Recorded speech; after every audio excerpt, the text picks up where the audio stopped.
Imagine this, a sacred 14th century Benedictine abbey. It's supposed to be a sanctuary, right? A place of learning, devotion. But then suddenly it's gripped by a series of, well, mysterious deaths.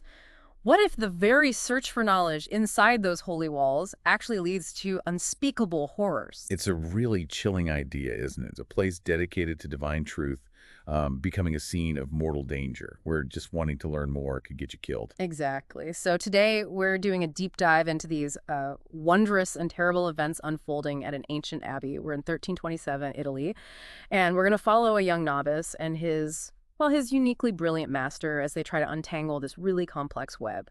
Murders, political games, arguments about theology, it's all in there. Yeah, and our guide through this is the novice himself, Adso. We're drawing on his meticulous observations, his personal testimony of their time at the monastery, and of course guiding him is his master, William of Baskerville, with his, frankly, unparalleled deductive reasoning. Okay, so our mission here for this deep dive is to pull out the crucial bits of insight from Adso's story. We want to uncover that fascinating connection between the big picture stuff, the empire versus the papacy and all the internal drama, the conflicts, hidden desires, dangerous knowledge, right there inside the abbey. And it really starts the moment they arrive. William of Baskerville and Adso, they've barely even started climbing the path to the abbey, and right away, William shows off this extraordinary skill. It's amazing. Just from hearing some whispers and looking at tracks in the snow, he figures out the exact name, Brunellus, and even the distinguishing features of a horse that's gone missing. The monks are just completely stunned. He knows it's the abbot's best horse, knows which path it took, knows the cellar is looking, not the stable boys. How does he even... Well, what's really insightful is how William explains it later. He says it's about knowing how to, quote, read the great book of nature, interpreting the little signs, the tracks, who's missing from where. But he also mentions understanding how monks read the books of Scripture, meaning he gets their routines, their mindset, how they think. It perfectly sets the stage, shows you his mix of sharp observation and psychological insight. And what a stage it is. The year is 1327, a really turbulent time. You've got this massive split between secular power and religious power. Emperor Louis is marching down into Italy, trying to restore the Holy Roman Empire. And he's clashing head-on with Pope John II, who's ruling from Avignon, not Rome. Right, and understanding that wider context is key. Pope John insists it's his right, the Pope's right, to approve the emperor. He also denies the empire can appoint bishops. So this isn't just some local spat. This deep political and religious fight is the whole backdrop. William's visit isn't just a casual scholarly thing. And here's where it gets really juicy, connecting to William himself, the Franciscan poverty debate. Just a few years before, in 1323, the Pope condemned the Franciscan idea that Christ and the apostles owned absolutely nothing. Cum inter non nullos, that was the decree. And by doing that, he basically, maybe unintentionally, pushed the Franciscans William's order right into the emperor's camp politically. This wasn't just talk, it was dangerous. Exactly. So that context, it's crucial for understanding the stakes of William being there, poking around, because, as we're about to see, the troubles inside the abbey start mirroring these huge external fights. Every little incident suddenly has these bigger political and religious echoes. Speaking of troubles, almost as soon as they get settled, the first mystery lands in their lap, Adelmo of Otranto. He's a famous illuminator, known for his incredible, sometimes kind of wild illustrations in manuscripts in the marginalia. And he's found dead. Yet Adelmo's body is discovered at the bottom of a cliff, right below the edificium. And the edificium is this huge, central, multi-story building in the abbey. It's got the kitchens, the dining hall, the scriptorium where monks copy texts, and crucially, the famous library. But the way he died, it's really baffling. He was seen in choir, but then he missed morning prayers, matins, and all the windows in the edificium that face that cliff. They were found locked from the inside, and there's no water on the cells, even though there's a huge snowstorm. The abbot, Abu, he's completely distraught. Is it suicide? That means no Christian burial or murder or maybe, something demonic. How does William even begin to tackle that? William's approach is, well, classic William. He immediately focuses on what the abbot's worried about, those closed windows. His logic is simple, almost scientific. If the windows were shut tight, he couldn't have just accidentally fallen. That makes suicide impossible, unless the body was somehow moved after death. So he flutes two ideas, maybe suicide, then a landslide shifted the body, or a very cleverly disguised murder. It just instantly shows you how he thinks evidence first, superstition last. Definitely not your average medieval mind. So as William starts looking into this, we start meeting some key players in the abbey. First up, Malachi of Hildesheim, the librarian. Adzo describes him as tall, imposing, austere, disciplined passions, intense eyes. You immediately get the sense he's the library's fierce protector, almost like a high priest guarding sacred ground. Then there's Severinus of St. Wendel, the herbalist. He runs the infirmary, tends the gardens, knows a lot about herbs, both medicinal and poisonous. And he actually points out that thin line, the Greek idea of the pharmakon, how the same plant could heal or harm.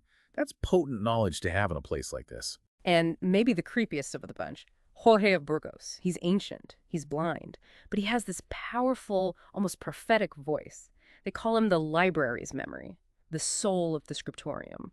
But what's really striking is how fiercely he condemns laughter, and those imaginative drawings Delmo did.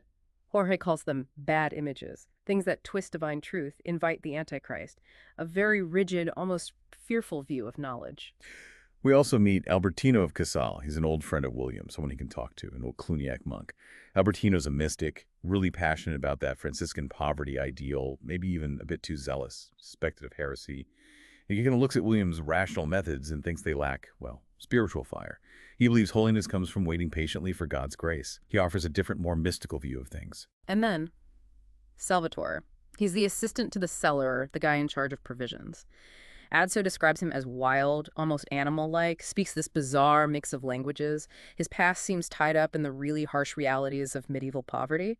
Hints of running with persecuted groups like the Fraticelli, these radical Franciscans, and maybe even the shepherds, these sort of peasant crusaders who did terrible things like massacring Jews. Salvatore apparently thought that was a virtuous enterprise. Yeah, Salvatore is a stark reminder of how thin that line could be between religious fervor and just brutal violence in those times. And Adzo notes his absolute terror when someone even mentions Fratalcino, a famous heretic leader. Definitely suggests a dark, hidden past. So yeah, far from a peaceful retreat, this abbey is like a pressure cooker of strong personalities, conflicting ideas, and the mysteries are only just starting. And they escalate quickly. The second mystery hits soon after Adelmo's death. Vincenzio of Salve, he's a translator working with Greek and Arabic texts in the scriptorium. He's found drowned in a huge vat of pig's blood out by the pigsties. Yeah. No wounds on him at all. Drowned in pig's blood. That's specific. What does William make of that? Well, William figures out pretty fast that Vincenzio wasn't killed there. He was likely killed somewhere else, maybe the library, and then his body was moved and dumped in the vat. He even speculates the killer wanted the body found, maybe to leave some kind of message, a sign, rather than just hide the crime. It suggests something more calculated, maybe even symbolic. As these deaths pile up, the library itself feels more and more central, almost like a character in its own right. Adzo calls it both a spiritual labyrinth and a terrestrial labyrinth, a place you might enter and might not emerge. It's heavily guarded, supposedly protected by works of magic to keep people out. Really emphasizes how dangerous forbidden knowledge was seen to be. And speaking of tools for knowledge, William uses something quite remarkable for the time. Early eyeglasses. Adzo describes them as two thick glass almonds set in a fork-like frame. The other monks are just fascinated, maybe a bit suspicious. These lenses become a symbol of William's modern, empirical way of looking at things, of trying to unravel secrets. It's like Roger Bacon's ideas put into practice. And they find a huge secret, or at least a clue to one, at Vincenzio's desk. A piece of parchment. It's got Greek writing, but also these weird symbols, necromantic signs, Adzo calls them, that only appear when you heat the parchment, like invisible ink, but creepier. Right, and even though William's glasses get stolen later, a major setback, he manages to decipher these signs. He uses this really complex code based on constellations and planets corresponding to Latin letters. And the message is, Secretum finis Africae super idolum, H prime et septem dequatur. Okay, let's break that down. The secret of the end of Africa above the idol. H, first and seventh of the four. What on earth does that mean? End of Africa, a idol. First and seventh of four. This is the core riddle, isn't it? It really is. Yeah. And as William digs deeper, potential suspects start talking. But their stories are full of contradictions, confessions. Benno of Uppsala, for instance. He's a young monk from Scandinavia, really frustrated because he can't get access to certain books in the library. He talks to William. He hints there was some kind of strange relationship between Adelmo, the first victim, and Binger, the assistant librarian. He suggests Binger knows some secret about the library. Benno wants more light shed on things, implying secrets are being kept. And then William talks to Binger himself, the assistant librarian. He finds him incredibly upset, distraught. Binger makes this bizarre confession. He says he saw Adelmo's ghost in the cemetery the night Adelmo died. And this ghost apparently confessed to being damned for vainglory, sin of the flesh, enjoying monstrous things. and called Binger his beautiful master. It heavily implies Binger was involved somehow. But William doesn't buy the ghost story, not literally. He interprets it psychologically. He sees it as Binger's overwhelming guilt. William figures Binger pressured Adelmo into some kind of dishonest sin, probably related to forbidden knowledge accessed in the library, and that guilt drove Adelmo to suicide. So William's deduction confirms his earlier hypothesis about suicide, but now with a motive rooted in illicit knowledge and Binger's influence. It's a great example of his rational mind cutting through what others might see as supernatural. While all this is happening, the internal politics of the abbey are churning too. There's this monk, Imro of Alexandria, described as having a perpetual sneer. He thinks the abbey is stuck in the past. He argues they should be more like the Italian cities, using their wealth, their library, for trade, for profit, not just hoarding treasure. He even makes this chilling comment about using poison wine on incompetent abbots. Shows a real cynical streak there. And Azzo has another revealing talk with Salvatore, the cellarist's strange assistant. Salvatore reveals more about his past, running with those radical fraticelli and the shepherds, those peasant mobs who committed atrocities like killing Jews, which Salvatore somehow saw as righteous. For Azzo, hearing this firsthand really blurs the lines: orthodoxy, heresy, holiness, sin. He starts to see how tangled they are in this violent, chaotic time. It shows how easily fervent faith could curdle into something monstrous. And just when you think things can't get worse, the third mystery, a blood-stained cloth, is found in Binger's cell, the assistant librarian who confessed to seeing the ghost. And Binger himself? Vanished. Gone. This really ramps up the fear. Is there a serial killer? Is violence just spreading like a disease? And right on cue, the external threat looms large. The abbot drops a bombshell. Bernard Guy is coming, a famously ruthless inquisitor. He's arriving with soldiers, part of the official papal group coming for that big theological debate. Oh, that's bad news. The abbot must be terrified. Absolutely. He's convinced Guy will seize on these unexplained deaths as an excuse to investigate the whole abbey. He fears Guy will try to link the deaths to dangerous heretics groups like the Fraticelli, who hold those controversial poverty views. And that could implicate not just fringe elements, but potentially the emperor's allies, the mainstream Franciscans, even the abbey itself. Suddenly, the internal murders are tangled up with the highest levels of church and state politics. It's incredibly dangerous. The pressure is immense. Time is running out before Guy gets there and takes over. William and Azzo know they have to get into that library, figure out the riddle. And they get a clue from the oldest monk in the abbey, Alenardo. He tells them the secret way into the library after dark. It's through the ossuary, the bone house. You have to go to the third chapel, find the altar carved with skulls, and press the eyes of the fourth skull on the right. Alenardo adds this chilling warning: "The dead monks, keep watch." Yes, say. Azzo's description of going through there, it's genuinely terrifying. Piles of bones, skulls everywhere, loose hands. You can feel his fear just reading it. It's not just an intellectual puzzle anymore. It's physically dangerous and psychologically harrowing. And once they're finally inside the library's labyrinthine corridors, things get even weirder. Azzo starts seeing things terrifying, monstrous figures. William figures it out later. Someone has placed burning Arab stuff, hallucinogenic herbs, in strategic spots to scare off intruders. Which is fascinating, right? It shows that knowledge here isn't just being guarded, it's being weaponized. They're using mind-altering substances, clever tricks, not just locks, to keep people away from secrets. And in the middle of all that chaos, navigating the maze, dealing with visions, William's glasses get snatched. Someone takes them. Maybe he can't read fine print easily. It's a major handicap for his investigation, highlighting just how much he relies on this piece of technology, this empirical tool. Despite the setback, William's theory is solidifying. He's now quite convinced Adelmo's death was suicide, yes, but induced by guilt and fear, likely instilled by someone during confession, which fits Binger's ghost story, interpreted rationally, and the core motive emerging. William calls it the lust of the intellect, the dangerous pursuit of forbidden knowledge. He strongly suspects all the deaths are linked to secrets hidden in the library, probably connected to what Vincenzio, the translator, was working on or had discovered. Someone is killing to keep a specific secret buried. But they still haven't cracked the code. That note, secretum finis Africae super idolum, H prime et septem dequatur, the secret of the end of Africa above the idol, H first and seventh of the four. What is the end of Africa? What's the idol? What does H first and seventh of the four point to? That remains the ultimate key they need to find. And the clock is ticking louder than ever. Bernard Guy is practically at the gates. The abbot is desperate, pleading with William to solve the murders before Guy arrives and starts his own kind of investigation, likely involving torture and heresy charges. So the big question hanging over everything is, can William uncover the truth, no matter how horrifying it might be, before it gets completely buried by political maneuvering and religious persecution?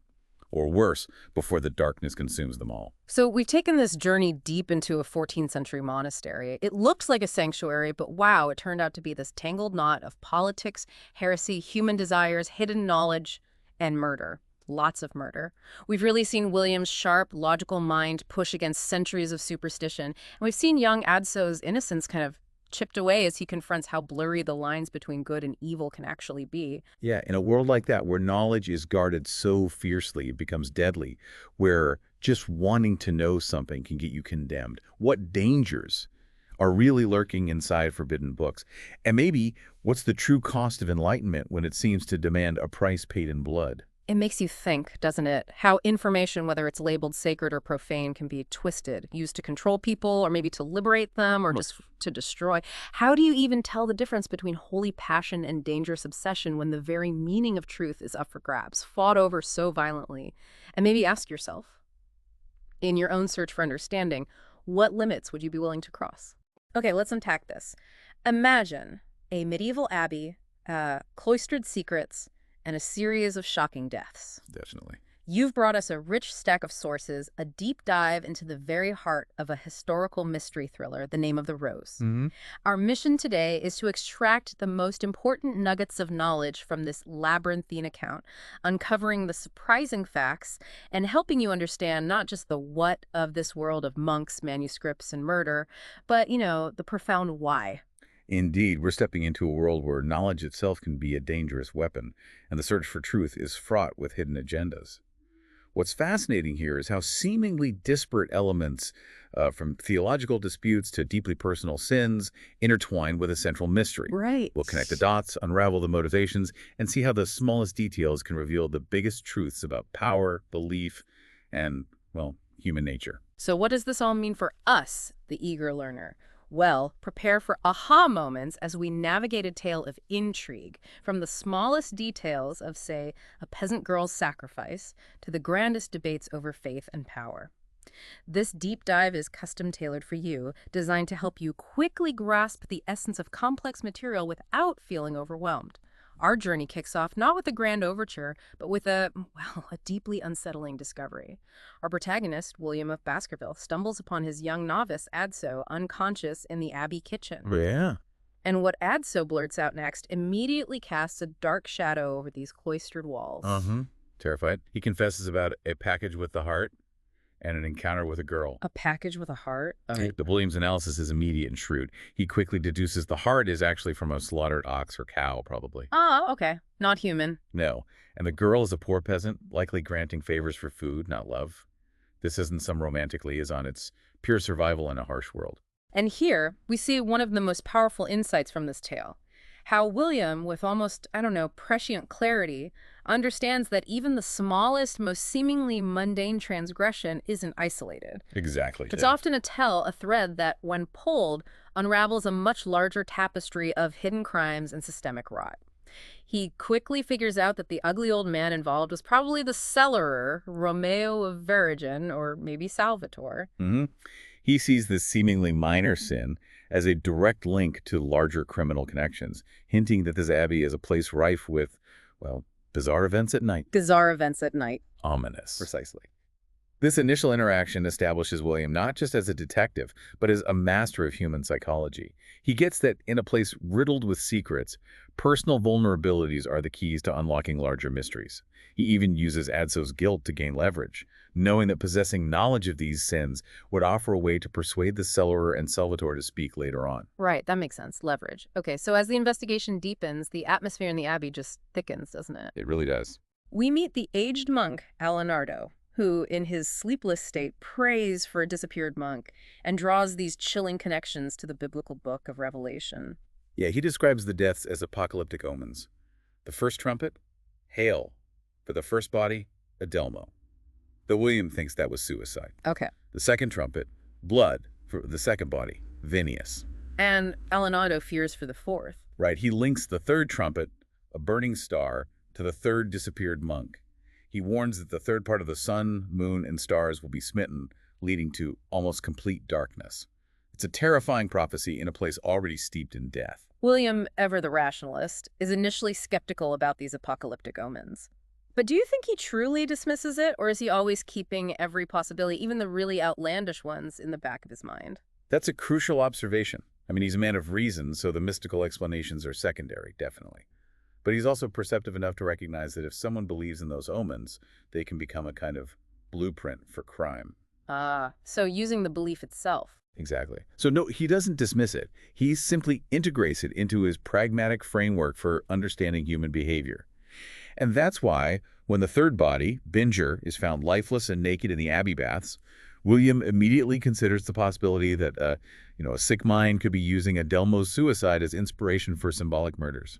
Got it. So William and Severinus, the Abbey herbalist, they examine Binger's body. They note features swollen by drowning and no signs of struggle. Severinus theorizes that Binger, who was prone to convulsions, might have sought relief in a warm bath. Seems plausible on the surface. But William deliberately holds back from Severinus, doesn't he? He doesn't give him the full picture. No, he only mentions that they had pursued a mysterious figure who took a book, which is true, but not the whole truth. And that withholding leads to the next unsettling revelation. Right, it does. Severinus then provides a critical piece of information. A vial of powerful, most painful poison is missing from his laboratory. The most painful poison. Yeah. It was stolen years prior during a storm, possibly by a deceased novice named Augustine, who might have used the storm as cover. And crucially, Severinus had discussed this dangerous substance with the abbot and others, possibly Malachi and Binger, in the library itself. The unsettling implication here is not just of a theft, but of a malignant mind brooding for a long time in darkness over a murderous plan. It transforms a simple theft into something much more chilling, a premonition of methodical evil. Okay, so with these disturbing revelations piling up, William decides to strategically question those who roam the abbey at night, starting with Salvatore. Yes, and under threat of the Inquisition's arrival, which is a serious threat, Salvatore is coerced into confessing. What does he say? He admits he procured village girls for the cellarer, Romeo of Veragin. Ah, confirming William's earlier suspicion. Exactly.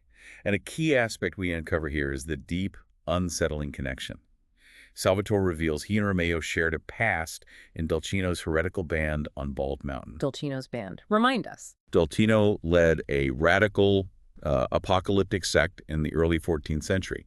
They advocated for absolute poverty and communal living, often involving, let's say, unconventional and controversial social practices. So a history of rebellion, very different from monastic vows. Completely contradicts them. It highlights this hypocrisy, this history of unconventional living that sharply contrasts with their current situation. Then William turns to Romeo, the cellarer himself. Romeo admits to seeing Binger near the dormitory the night Adelmo died. He also mentions whisperings among the monks about Binger harboring improper passions, Meaning? carnal desires for those of his own sex. And Romeo himself reflects on his own past with Dolcino's radical sect, describing it almost fondly as a feast of fools and a magnificent carnival of rebellion, communal living, free unions. Wow. So more hypocrisy, more hidden lives festering within the abbey walls. Absolutely. Romeo also recounts a terrifying discovery, finding Vinius's dead body in the kitchen near a broken cup and water, and his decision not to report it. Left it there. Left it there. He was astonished later when the body turned up in a jar somewhere else. It's a striking example of self-preservation just completely trumping moral duty. And as if that wasn't enough, there's that cryptic exchange between Romeo and Malachi, which Bernard Guy, the Inquisitor, overhears. You swear and I swear. Chilling, isn't it? And Romero even casts suspicion on Benno, suggesting he had strange connections with Binger and Vinius. The web of deceit and hidden agendas is just incredibly tangled. Things really pick up pace then. Severinus finds William's stolen lenses inside Binger's habit. Confirming Binger as the scriptorium thief. And almost at the same moment, Nicholas Morimondo arrives with a brand new pair of lenses he proudly crafted for William. Talk about timing. Perfect timing. William immediately puts these new lenses to use, quickly deciphering Venantius's, that's Vinius's parchment. And the contents. Chilling. The Greek text details instructions for using terrible poison to destroy enemies, specifically focusing on humble persons, base and ugly, implying they should not die not in the houses of the noble and the powerful, but from the peasants' villages. That's oddly specific, targeting the humble. Very specific. The text also includes seemingly nonsensical riddles about figs and stones. William's first thought is that it refers to some community of rough and base men in revolt. Like another heretical group. Possibly. But then he has what feels like a truly game-changing realization. A breakthrough that redefines everything he thought he knew about the library. What is it? He utters the phrase, "Books speak of books." What's the significance of that shift in perspective? Books speak of books. That's the moment the library transforms from just a collection into, well, a living entity. It reveals a long, centuries-old murmuring and imperceptible dialogue. So knowledge isn't static there. Exactly. It's a dynamic, hidden conversation where one text can illuminate or conceal the meaning of another. The truth is often found in the connections between them, not just the isolated content. It's a key to understanding the deeper mystery of the Abbey. Okay, so while William is having this breakthrough, new, powerful players arrive. The scene is set for a real theological tempest. The Minorites, a branch of the Franciscan order, and the papal legation arrive, bringing with them the deep political and theological divisions tearing through Christianity at the time. This isn't just some internal church squabble. It reflects fundamental power struggles across Europe. And the debates get heated, right? Fierce. They center on Pope John XXII's immense wealth and his numerous bulls against the ideal of poverty. He's accused of being a Midas who exploits sins for money. Exploit sins? How? They mention the Taxa Sacra Ponitentiary. This is basically a medieval tariff sheet listing fees for absolution from various transgressions, even things like carnal sins or bestiality. It reveals how the church, or at least parts of it, sought to profit even from its flock's moral failings. Wow. So the core conflict is Christ's poverty. Precisely. The Franciscan Jerome argues passionately for Christ's absolute poverty, while the Dominican Jean de Bond vehemently refutes it. This academic dispute quickly devolves into an actual physical brawl among the monks. A brawl over theology. Yes. It just underscores the intense ideological stakes. It's almost unbelievable the depths of human fanaticism this story explores. Makes you wonder how anyone survived in that abbey. It certainly does. And amidst this chaos, Salvatore and the peasant girl are dramatically captured. Right. Salvatore is caught attempting to perform a prodigious spell with this bundle containing a black cat, broken eggs, and a dead rooster. Classic folk magic components. And Bernard Guy, the Inquisitor, jumps on this. Immediately. He instantly condemns the girl as a witch. He links her paraphernalia to a past case in Kilkenny, where a girl supposedly had intercourse with a devil who appeared to her in the form of a black cat, and he ties it all to black magic practices against the Pope himself. This isn't just about this poor girl, is it? It's a chilling illustration of how easily fear and prejudice, once ignited, can just consume reason and justice. It becomes a tool for those in power. Absolutely. William tries to intercede for the girl, explaining she was just motivated by hunger, probably trading food for these items, but he's completely ignored. And then Albertina. Then Albertino unleashes this disturbing, really misogynistic rant about women being the vessel of the devil and filth. That's just awful. It's a stark reminder of the ingrained misogyny of the period. Women were so frequently scapegoated, particularly by the church. William intervenes to stop him, but the damage is done. So he gets his narrative. He does. His chilling summation is that this was a monk seduced a witch in some ritual which fortunately did not take place. And he plans a public investigation. It's a stark example of how belief can be weaponized to solidify power and eliminate perceived threats, regardless of actual guilt. The grim discoveries just keep coming. Severinus is found murdered in his ransacked laboratory. His head bashed in. The weapon is revealed as a large armillary sphere, one of those complex spherical models of celestial bodies. Solid, heavy, a surprisingly deadly, blunt instrument. Jean Bernard Guy immediately points the finger at Romeo. Publicly accuses him, yes. Yeah. Emphasizing his perceived prior knowledge of Romeo's dangerous nature. Fits Guy's narrative perfectly. Which brings us back to that creepy exchange. Romeo's desperate, cryptic plea to Malachi earlier, "You swear and I swear," and Malachi's unsettling, evasive response back then. It suddenly looks very suspicious. And the sources mention Bano was suspiciously present. Yeah, suggesting he might have been hiding or even witnessed the murder. He later claims he was behind a curtain. The pieces are falling into place, but maybe not in the way we first thought. And crucially, William realizes the mysterious book Severinus found is now missing. Gone. But his deduction about the murder weapon is key here. The armillary sphere connects to the fourth trumpet of the apocalypse, the one that mentions the third part of the sun.moon.stars being smitten, So the killer is following the pattern. or at least making it look like they are. It suggests the murderer is not only following, but maybe orchestrating an apocalyptic plan. And William's mind just races ahead. Ever analytical, yeah. He leaps forward, considering the potential fifth trumpet, drowning in a well, maybe. Locusts, scorpion stings, horses with lions' heads as future methods. This kind of predictive thinking based on patterns, even symbolic ones, is really a hallmark of his investigative genius. And here's where William corrects a previous mistake. You called it his animal mistake. I like that. It shows his humility. It is a great moment. Severinus had described the book as strange and requiring gloves. William now realizes the book wasn't strange because it was Arabic or Greek, like he first assumed. But because Because it was a codex with multiple texts bound together. An unusual format for an herbalist like Severinus to be so interested in.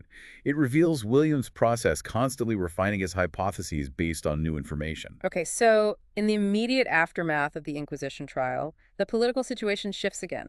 Right.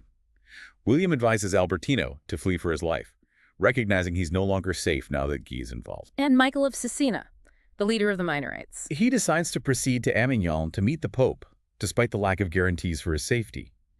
He prioritizes preventing a schism in the church over his personal safety, which means William's primary mission to secure that meeting under safe conditions has clearly failed. One part of his mission failed. And what about Benno? What's fascinating here is Benno's subsequent appointment as Malachi's assistant librarian. William immediately recognizes this as a strategic move, basically, to buy his silence. And does it work? Seems to. Benno later admits to William that he took the strange book from Severinus's laboratory and gave it to Malachi. So yes, the promotion effectively sealed his lips, at least publicly. It's a chilling reminder of how power operates through favors and positions. William then offers this really profound analysis of Benno's lust for knowledge. Can you unpack that? Yeah, he sees Benno's desire for knowledge not as a genuine search for understanding, but as a sterile pursuit of intellectual pride. He contrasts it sharply with someone like Roger Bacon, whose learning was purpose-driven, aimed at practical application or deeper truth. And he broadens this idea of lust. He does. He observes that this kind of distorting lust is everywhere in the Abbey. It's not just carnal desires, like with Binger or Romeo. It's Bernard Guy's lust for justice that twists into a lust for power. It's the Pope's alleged lust for riches. And it's Benno's lust for books, knowledge hoarded for status, not shared. That raises a really important question for all of us, doesn't it? What happens when the pursuit of something good, like justice or knowledge, becomes this insatiable desire, a lust that distorts purpose and leads to harmful outcomes? Exactly. William's core belief, which is really a central theme here, is that the good of a book lies in its being read. He views the library, by hoarding and burying its knowledge, as having become a sink of iniquity, precisely because it denies access to the very wisdom it contains. Right. As the tension builds towards the climax, Jorge delivers this impactful sermon about pride and the Antichrist. And he chillingly suggests that two wise babes, meaning Vinius and Binger, have already been killed within the Abbey. Pointing fingers, but subtly. Meanwhile, the abbot digs his heels in. Completely. He firmly refuses to discuss the murders any further, expressing his desire for no further investigation solely to protect the Abbey's honor, and he essentially dismisses William. And he shows off his ring. Right, describing it as an admirable fortress and a splendid syllogism of the divine word.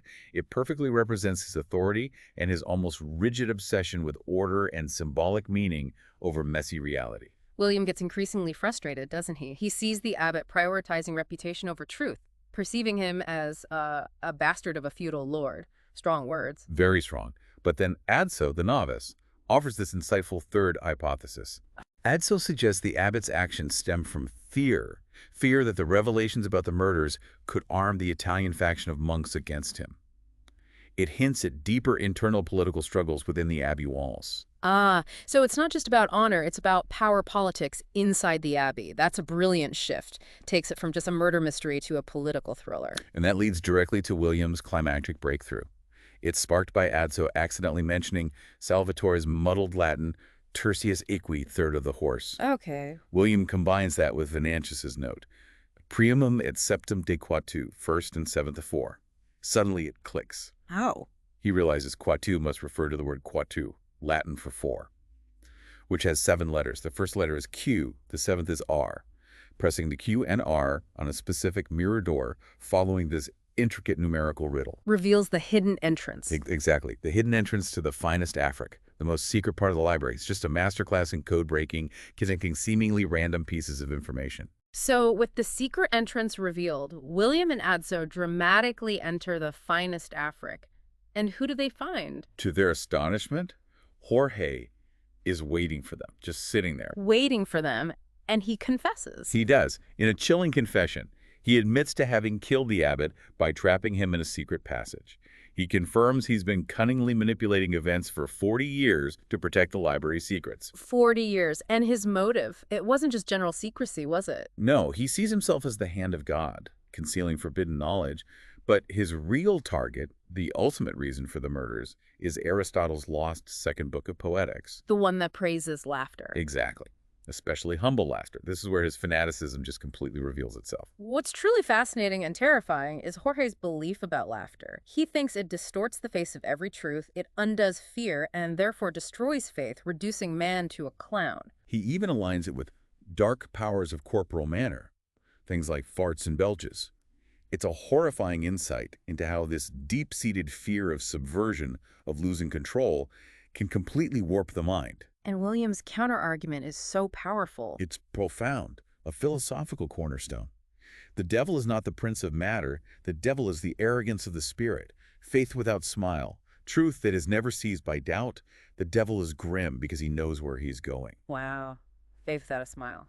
Jorge, in turn, calls William and the Franciscans clowns who confound and humiliate, but he also grudgingly acknowledges their ability to make people look at things from another direction. Yeah. It's this stark ideological clash about the very nature of truth, belief, and control. And the physical details of the Forbidden Book itself become important too. Yes, it's written on cardellente, or linen paper, a rare, costly material known for being smooth and durable, and significantly it was produced in silos near Burgos, which is Jorge's home region. Another piece confirming William's intricate deductions. And Jorge's method of murder, it was the book itself. Insidious, wasn't it? He took poison from Severinus's laboratory and coated the pages of the Aristotle book. Vinius, Binger, and then Malachi, who inherited the librarianship, were all poisoned by the simple, scholarly act of licking their fingers to turn the pages. A meticulously planned, silent, terrifying crime, highlighting the literal danger of this forbidden knowledge in his hands. The story then reaches its absolutely horrific climax. Jorge, almost performing the 7th trumpet from Revelation, starts tearing and eating the pages of the Forbidden Book. Literally consuming the knowledge he so desperately wanted to suppress. It's grotesque, horrifying. And then the fire. In a tragic, almost inevitable turn, a lamp accidentally ignites the book, the poisoned pages. It leads to a catastrophic fire that just engulfs the entire library, the greatest library in Christendom, gone. William tries desperately, futilely to extinguish the blaze. It's symbolic, isn't it? The tragic loss of all that buried knowledge, a devastating inferno of wisdom. It really is. And William reflects later, seeing the library as that sink of iniquity, not because it contained evil books, but because its books were hoarded, buried, rather than read. He asserts again that the good of a book lies in its being read. A powerful statement about the purpose of knowledge itself. And then comes the profound, almost unsettling post-mortem on the whole investigation. William admits something crucial. What's that? He admits that the apocalyptic pattern he'd been pursuing, the pattern that seemed to connect everything, it was accidental. Accidental, after all that. Yes. He realizes that each crime was effectively committed by a different person or by no one, in the sense that there wasn't one single overarching plot driving every death in sequence.